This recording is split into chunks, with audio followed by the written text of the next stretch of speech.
சின்ன வயசுல வந்து இந்த ரிமோட் கண்ட்ரோல் காரா இருக்கட்டும், இந்த சைக்கிளா இருக்கட்டும், இதெல்லாம் வேணும்னு சொல்லிட்டு ரொம்ப அடம் புடிச்சிட்டு இருப்போம். அவங்களும் இப்ப வாங்கி தரேன், அப்பா வாங்கி தரேன் அப்படின்னு சொல்லிட்டே தான் இருப்பாங்க. நாமளும் வந்து சரி, சரி, சரி அப்படின்னு போயிட்டு இருப்போம். ஆனா அந்த பொருள் நமக்கு கிடைக்கிற வரைக்கும் அந்த பொருளுக்கு அவ்வளோ வேல்யூ. சப்போஸ் அதையும் தாண்டி அந்த பொருள் கிடைச்சிருச்சுன்னு வச்சுக்கோங்களேன், அந்த பொருளை தொடச்சி வைக்கிறது என்ன, அதை பத்திரமா வைக்கிறது என்ன, ஃப்ரெண்ட்ஸு கேட்டால் கொடுக்காம வைக்கிறது என்ன, வீட்டுக்கு சொந்தக்கார பசங்க வந்துட்டாங்கன்னா தூக்கி அப்படியே பறன் மேலே போடுறது என்ன, அவ்வளோ பத்திரமா இருக்கும். எவ்வளோ நாளைக்கு? கொஞ்ச நாளைக்கு. அதுக்கப்புறமா பார்த்தீங்கன்னு வச்சுங்களேன், நம்ம மூளை வந்து ஐன்ஸ்டீன் மூளை மாதிரி டக்குன்னு வேலை பார்க்க ஆரம்பிச்சிடும். அப்படி வேலை பார்த்து அந்த காரை பிரித்து அதில் இருக்கிற மோட்டரை எடுத்து இந்த 2 ரூபா ஃபேன் இருக்குது பார்த்தீங்கன்னா, அந்த ஃபேன் செய்கிறது. அப்புறம் அந்த சைக்கிளில் வந்து ஸ்கிட்டு போட்டு பழகுறேன் அப்படின்னு சொல்லி அந்த டயரை தேய்க்கிறது. அப்புறம் வந்து பசங்களை பின்னாடி 2 பேரை வந்து ஏறி உட்காரு இதில் போவோம் அப்படின்னு சொல்லிட்டு போகிறது எல்லாமே பண்ணுறது. அது அப்போ இருந்து இப்போ வரைக்கும் அப்படி தான். புதுசாக ஒரு ஃபோன் வாங்கினா அப்படி மெல்ல கொண்டு போய் வைக்கிறது. கொஞ்ச நாள் வச்சு வச்சுக்க அப்படின்னு போடுறது. இது மாதிரிலாம் நடக்குது.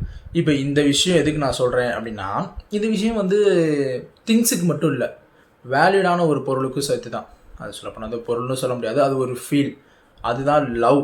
அந்த ஒரு பையனுக்கு ஒரு பொண்ணு மேலேயோ, ஒரு பொண்ணுக்கு ஒரு பையன் மேலேயோ வர்றப்போ ஆரம்ப காலகட்டத்தில் வந்து அது ஒரு சொல்லுவாங்க இல்லையா, காதல் வந்துருச்சுன்னா காக்கை கூட உற்று நோக்காதான், நான் உலகமே ஒன்று உற்று நோக்குவது போல் உணர்வாய் அப்படின்னு சொல்லுவாங்க. அது மாதிரி இருக்கிறது நீட்டாக ட்ரெஸ் பண்ணிக்கிறது, தலையை க்ரூம் பண்ணிக்கிறது, பியர்டை இது பண்ணிக்கிறது, குளிக்கிறது, அப்புறம் பெர்ஃப்யூம் யூஸ் பண்ணுறது.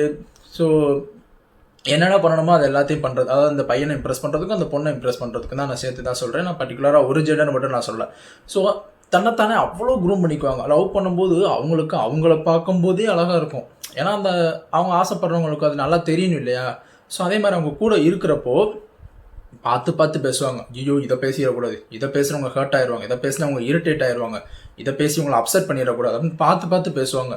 அப்படியே ஸ்மூத்தாக போயிட்டுருக்கும். அதான் ஸ்மூத்தாக போயிட்டுருக்குல்ல. எப்படி ஸ்மூத்தாக போகலாம்? இந்த வரண்டி மாப்பிள்ளை அப்படின்னு சொல்லி கொஞ்சம் வருஷம் போனதுக்கப்புறமா அதுதான் நம்ம தான் லவ் பண்ண ஆரம்பிச்சிட்டோம்ல அப்படின்னு சொல்லிட்டு அப்படியே நார்மலாக தன்னை க்ரூம் பண்ணிக்காமல் நார்மலாக அப்படியே போகிறது. ஸோ இந்த க்ரூம் பண்ணிக்கிறது, இந்த ட்ரெஸ் பண்ணிக்கிறது, அப்போ இது மட்டும்தான் லவ்வா? அப்போ இதை பார்த்தா லவ் வருதா அப்படின்னா கிடையாது.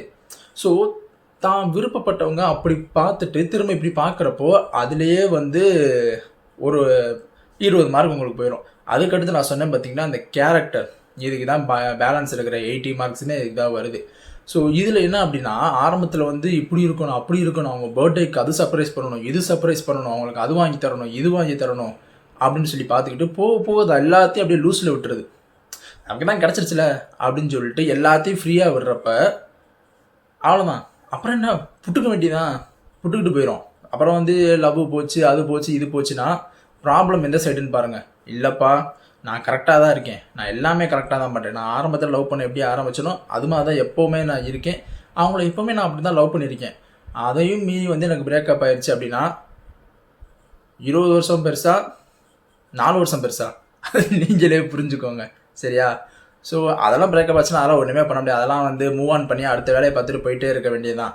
நிறைய பேர் சொல்கிற மாதிரி வந்து காதல் வந்து ஒருத்தவங்க மேலே வந்துருச்சுன்னா திரும்ப அது வராது அப்படின்னும். இன்னொன்று வந்து இதையும் நான் சொல்லிடுறேன், காதல் யார் மேலே வேணாலும் வரும், எத்தனை தடவை வேணாலும் வரும் அப்படிலாம் கிடையாது. வரும், இல்லைன்னு சொல்லலை. ஆனால் ஒரு தடவை பிரேக்கப் ஆகுது அப்படின்னா ஓகே, அது வந்து அவங்க ஃபால்ட்டாகவும் இருக்கலாம், உங்கள் ஃபால்ட்டாகவும் இருக்கலாம். 2 தடவை பிரேக்கப் ஆகுதா, அது கூட ஓகே தான்.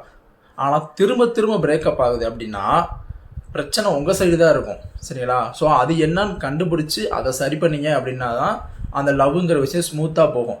10 லவ் பண்ணியிருக்கீங்க, 10 பிரேக்கப் ஆயிடுச்சு, அதுக்கு என்ன பண்ணால் 11ஆவது தானே இன்னொரு பொண்ணு கிடைக்காது, 11ஆவது தானே இன்னொரு பையன் கிடைக்காது. அதனால் பிரச்சனை உங்கள் சைடு தான். உங்களுக்கு 11ஓட நிற்காது, அதே 20 30ன்னு போயிட்டே இருக்குது. அப்புறம் வீட்லேயே யாராவது பார்த்து தலையில் பிடிச்சி கல்யாணம் பண்ணி வச்சா தான் உண்டு. ஆனால் அப்படி பண்ணவங்க நிறைய பேருமே அதுக்கடுத்து லவ் பண்ணிட்டு இப்போ சூப்பர் லைஃப்லாம் ரன் பண்ணிட்டு தான் இருக்காங்க.